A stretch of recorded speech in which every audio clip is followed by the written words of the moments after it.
Hey guys, thanks for tuning in. My name is Paul Siegel, and I'm the founder and CEO of Digital Double. Those of you that have been following me over the years, I've probably seen the newsletters that I put out once a year.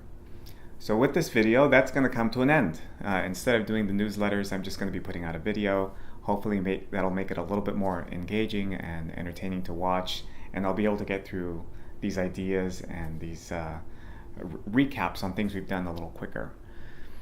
But for those of you who are catching up on this for the very first time, Digital Double was founded in 2004 and specialized in graphic art services, ranging from 2D to 3D illustration, modeling, texturing, rigging, animation, motion capture, 3D scanning, 3D printing.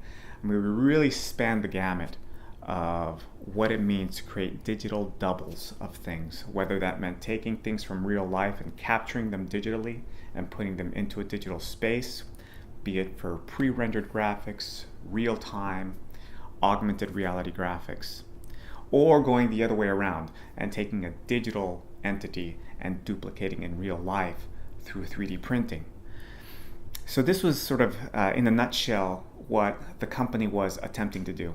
And since we were founded in 2004, we've noticed a definite trend, a decrease in requests for services. And this was, of course, troubling because the one thing that we were passionate about and we were all tooled up and geared up to do, all of a sudden was just sort of slipping away through our fingers. There was just the industry was just not growing. It was actually shrinking.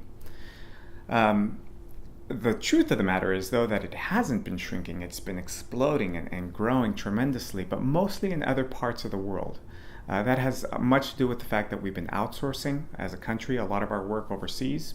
The skill sets themselves and the technologies have become commoditized. Everything has been dropping in price, gaining knowledge. What used to be specialized knowledge is really easy to get online through videos like YouTube.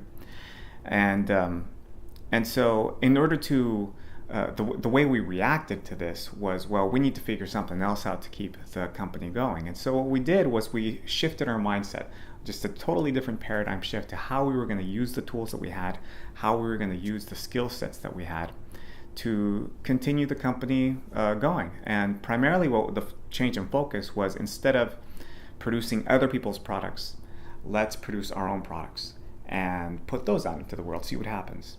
And that's what we did. We started doing that gradually. We started putting out photography, stock photo libraries, 3D scan libraries. We started working on some motion capture libraries. And then once we added 3D printing to our arsenal of tools for providing services, we started to use that as well to produce our own products. And what I came up with was a product line called Armature 9, or A9 Rig. And what this was essentially is a doll, a humanoid doll, that was a response to the classic wooden doll that we see out on storefronts that always just bothers me every time I see it, because it has a lot of anatomical problems and it doesn't really help artists in much to solve the perspective issues that they might be struggling with when they're working on their art. And so Armature 9 was my response to that. And I started iterating on it, and it took me 9 versions before I could get a doll to actually hold its own weight. The first ones, the pieces wouldn't even fit together, first of all. They were going to be floating in the air, held up with clay, was kind of the idea. And then eventually I started adding joints, and version 8 was mostly there, but everything would just flop over. You'd pick up an arm and it'd fall down. Once I got that working, the ankles would flip over and the character would fall down, or the knees would buckle. There was just one thing after another. And then finally version 9 was the first one where the character would actually stand up and not fall down. And I could pose it and move it. And then eventually I'd pose it and a piece would fly off. But it was at that point I was like, okay, now I'm within that I can see where I need to go in order to get this thing to work well. Well, at least I thought I did. And so 4 years later, 4 years of just constantly making this product, putting it out there and refining it and making it better, has gotten Armature 9 to where it is today. And 2017 is going to be the very first year where we have this fully realized as a family set. So here you can see the whole family. It's comprised of Ranger, which is the adult. Then there's the teenager, the kid, and the child. And the first three are all made of interchangeable parts. So if you were to get the full set and you wanted to come up with a really cool looking creature, you could take, for example, the torso of the teen and stick it on top of the Ranger and come up with a totally different proportion. And over the years, because these armatures have been changing so much, and I didn't want to frustrate our customers, I also make each individual piece available for sale individually, so that if you wanted to upgrade, say, the legs, you really like this new set of legs, you could buy the legs all by themselves. Now, producing these one at a time through 3D printing is really time consuming for a number of reasons that I'm not going to go into. Maybe in a later video I'll do that. And so it's made these products almost cost prohibitive for most artists, and that really bothers me. I really want this to be available to more people. And since the beginning, I knew that these pieces had to be interchangeable. I wanted to make almost like a Lego, or like a construction toy, like bricks and Legos and things like that, but for characters. There wasn't really something out there that answered that or solved that problem.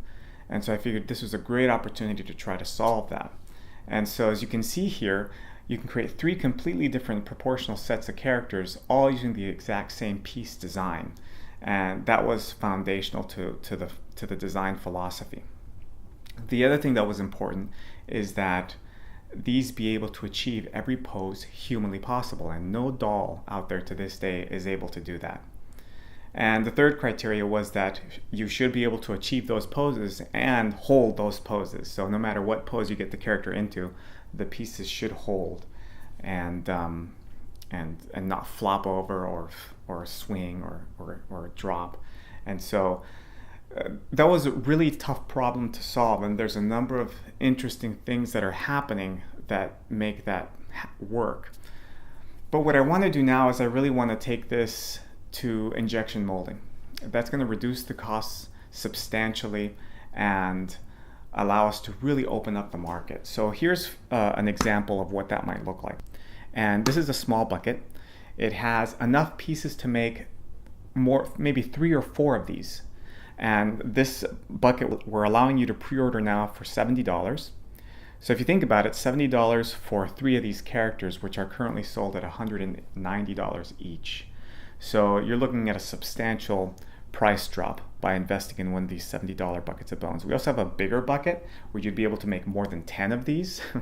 You'd be able to make 10 of these characters for the price of one if you just got the big bucket.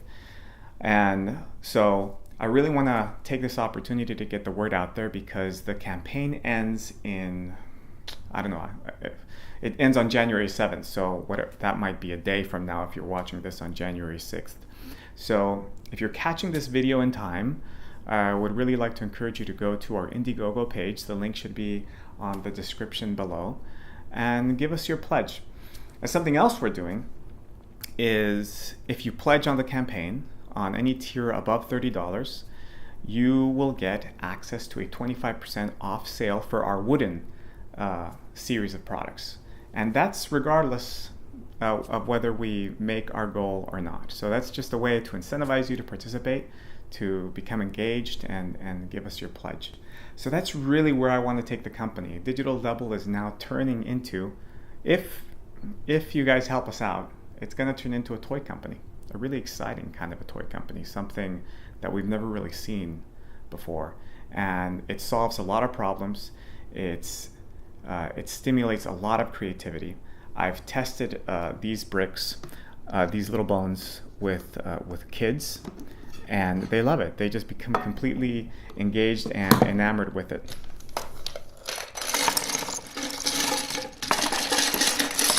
Toss these out here so you can get a feel for what this might look like. Now, these are all 3D printed, and I post-processed them to make them look as much as possible like the finished result, but the finished result will be even better. Here's an example of one of the molds that we've already made. And these are not cheap to make, and we need to keep remaking them because they wear out over time. And so what we're trying to raise is $50,000, and with that money we'll be able to make molds for each of these pieces that are crucial to building the armatures. And like most construction toys, when you buy the bucket, it's going to come with a number of instructions and different combinations and things that you can build with it. So, but it's really straightforward. You have these little peanuts that snap into body pieces, and then these little sockets so that you can attach limbs to.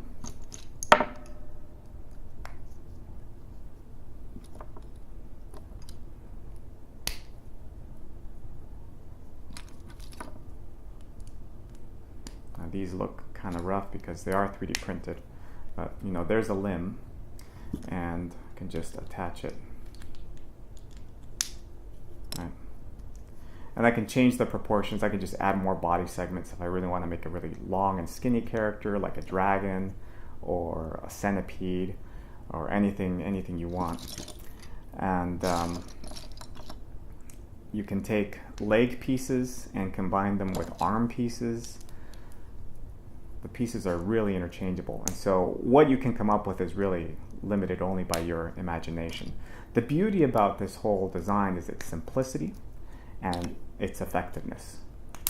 So there I took an arm piece and a leg piece and started making a leg. And you're going to get enough pieces with this one bucket to create 3 or more Rangers, which is the tall 12-inch biped. The appearance obviously is going to be slightly different because we're working with plastic and starting with this ivory color. And then if we get some stretch goals, we'd like to offer a number of skin tones and maybe some vibrant colors like purples and browns and reds that you could use to create other cool kinds of combinations. So there's really a lot you can do with this product line. If you have any questions, leave it in the comments. Send me an email at store@digitaldouble.com. So please reach out. I hope you'll support this campaign. And if you have any questions, let me know. Thanks.